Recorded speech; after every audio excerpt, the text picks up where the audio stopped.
ಎಲ್ಲರಿಗೆ ನಮಸ್ಕಾರ. ಕನ್ನಡ ಲೈಫ್ ಸ್ಟೋರಿನಿಂದ ಪ್ರತಿಯೊಬ್ಬರಿಗೆ ತುಂಬ ಧನ್ಯವಾದಗಳು. ಒನ್ ಸೈಡೆಡ್ ಲವ್ ಆಗಿದ್ರೆ ಹೀಗೆ, ಪ್ರೀತಿಗೆ ಪ್ರೀತಿಯಾಗಿ ಪ್ರೀತಿ ಸಿಕ್ಕರೆ ಚೆಂದ, ಇಲ್ಲವಾದರೆ ಮನಸ್ಸು ವೇದನೆ ಪಡುವುದು ಸಹಜ. ಪ್ರೀತಿಗೆ ಪ್ರತಿಯೇ ಸಿಕ್ಕರೆ ಅದರಷ್ಟು ಖುಷಿಯ ವಿಚಾರ ಇನ್ನೊಂದಿಲ್ಲ. ಇಷ್ಟಪಡುವ ವ್ಯಕ್ತಿ, ಜಾಗ, ವಸ್ತು ನಮ್ಮದಾಗಿಬಿಟ್ಟರೆ ಸಂತೋಷಕ್ಕೆ ಪಾರವೇ ಇರುವುದಿಲ್ಲ. ಪ್ರತಿ ವ್ಯಕ್ತಿಯ ತಾನು ಪ್ರೀತಿಸುವ ಜೀವ ತನ್ನನ್ನು ಇಷ್ಟಪಡಬೇಕು ಎನ್ನುವ ಸಣ್ಣ ಸ್ವಾರ್ಥದಲ್ಲಿದ್ದರೂ ಯೋಚಿಸುವುದು ಸಹಜ. ಆದರೆ ಅದು ಸುಳ್ಳಾದರೆ, ಪ್ರೀತಿಗೆ ಪ್ರತಿಯಾಗಿ ನಿರ್ಲಕ್ಷ್ಯ ದೊರಕದರೆ ಮನಸ್ಸು ಬಗಡವಾಗುವುದರಲ್ಲಿ ಸಂಶಯವಿಲ್ಲ. ಅಂತಹ ಸಂದರ್ಭಗಳಲ್ಲಿ ಮಾನಸಿಕ ವೇದನೆ ಸಹಜ.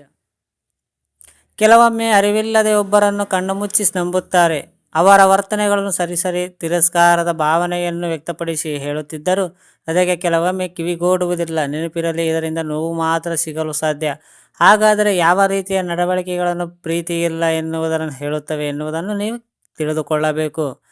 ಆಗ ಒನ್ ಸೈಡೆಡ್ ಲವ್ನ ನೋವಿನಿಂದ ದೂರವಿರಬಹುದು. ಇವೆಲ್ಲ ಒನ್ ಸೈಡ್ ಲವ್ನ ಲಕ್ಷಣಗಳು. ನಿಮಗೆ ಅಗತ್ಯವಿದ್ದರೆ ಅವರು ಸಿಗುವುದಿಲ್ಲ. ನೀವು ಯಾರನ್ನಾದರೂ ತುಂಬ ಪ್ರೀತಿಸುತ್ತಿದ್ದರೆ ಸದಾ ಅವರೊಂದಿಗೆ ಇರಬೇಕೆಂದು ಬಯಸುವುದು ಸಹಜ. ಕೊನೆಯ ಪಕ್ಷ ಅಗತ್ಯವಿದ್ದಾಗಲಾದರೂ ಸಿಗಬೇಕು ಎನ್ನುವ ಸ್ವಾರ್ಥವಿರುತ್ತದೆ. ಆದರೆ ಅವರಿಗೆ ನಿಮ್ಮ ಮೇಲೆ ಯಾವುದೇ ಭಾವನೆಗಳಿದ್ದರೆ ನಿಮಗೆ ಕೈಗೆ ಸಿಗದ ಗಾಳಿಯಂತಾಗುತ್ತಾರೆ. ಪ್ರತಿ ಬಾರಿ ಭೇಟಿಗೆ ಸಬೂಬುಗಳು ಹುಟ್ಟಿಕೊಳ್ಳುತ್ತಾರೆ. ಸಮಜಾಯಿಷಿಗಳ ಪಟ್ಟಿ ಬೆಳೆಯುತ್ತದೆ. ಈ ರೀತಿಯ ನಡವಳಿಕೆಗಳು ಅವರಿಗೆ ನಿಮ್ಮ ಮೇಲೆ ಪ್ರೀತಿಯಾಗಲಿ ಒಲವಿನ ಭಾವನೆಗಳಾಗಲಿ ಇಲ್ಲ ಎನ್ನುವುದನ್ನು ಸ್ಪಷ್ಟವಾಗಿ ಸೂಚಿಸುತ್ತದೆ. ಪ್ರತಿ ಬಾರಿ ನೀವೇ ಕ್ಷಮೆ ಕೇಳುತ್ತೀರಿ.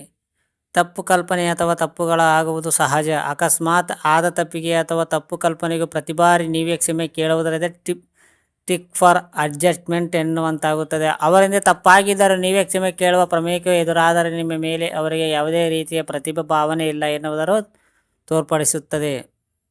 ಸಮಸ್ಯೆಗಳನ್ನು ಸಂಗಾತಿಗಿಂತ ಇತರರೇ ಜಾಸ್ತಿ ಹಂಚಿಕೊಳ್ಳುತ್ತಿದ್ದಾರೆ.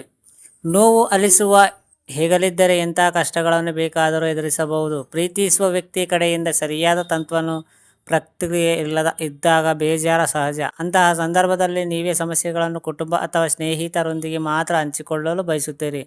ಒಂಟಿ ಭಾವನೆ ಕಾಡಲು ಆರಂಭವಾಗುತ್ತದೆ. ಈ ರೀತಿಯಾಗುತ್ತಿದ್ದರೆ ನೀವು ಪ್ರೀತಿಸಿದ ವ್ಯಕ್ತಿಗೆ ನಿಮ್ಮ ಮೇಲೆ ಯಾವುದೇ ಭಾವನೆಗಳಿಲ್ಲ ಎನ್ನುವುದರ ಅರ್ಥ ಮಾಡಿಕೊಳ್ಳಬಹುದು. ಸಂಬಂಧ ಉಳಿಸಿಕೊಳ್ಳಲು ಯಾವುದೇ ಪ್ರಯತ್ನ ಮಾಡದೇ ಇರುವುದು. ಸಂಬಂಧಗಳು ಸಾಕಾಗದ ಅಥವಾ ಇಷ್ಟವಿಲ್ಲದಿದ್ದ ಹುಲ್ಲಿನ ಕಡ್ಡಿ ತಾಕಿದ್ದು ಕೂಡ ದೊಡ್ಡ ತಪ್ಪು ಎನ್ನುವಂತಾಗುತ್ತದೆ. ಸಣ್ಣ ಜಗಳವಾದರೂ ಅವರು ನಿಮ್ಮನ್ನು ಉಳಿಸಿಕೊಳ್ಳಲು ಯಾವ ಪ್ರಯತ್ನವನ್ನು ಮಾಡುವುದಿಲ್ಲ. ಕೊನೆ ಪಕ್ಷ ಸಾರಿ ಕೂಡ ಅವರಿಂದ ನಿರೀಕ್ಷೆ ಮಾಡಲಾಗುವುದು.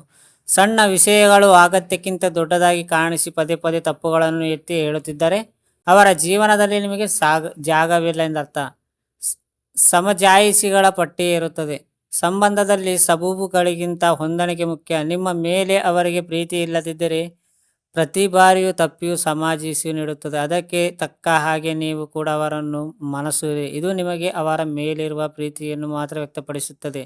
ಹೀಗಾಗಿ ಅಂತಹ ಸಂದರ್ಭಗಳಲ್ಲಿ ನೀವು ಪ್ರೀತಿಸುವ ವ್ಯಕ್ತಿಗಳ ಮನಸ್ಸನ್ನು ಅರ್ಥ ಮಾಡಿಕೊಳ್ಳಿ. ಫ್ರೆಂಡ್ಸ್, ಈ ಸ್ಟೋರಿ ಕೇಳಿದ ಪ್ರತಿಯೊಬ್ಬರಿಗೆ ತುಂಬ ಧನ್ಯವಾದಗಳು. Thank you so much.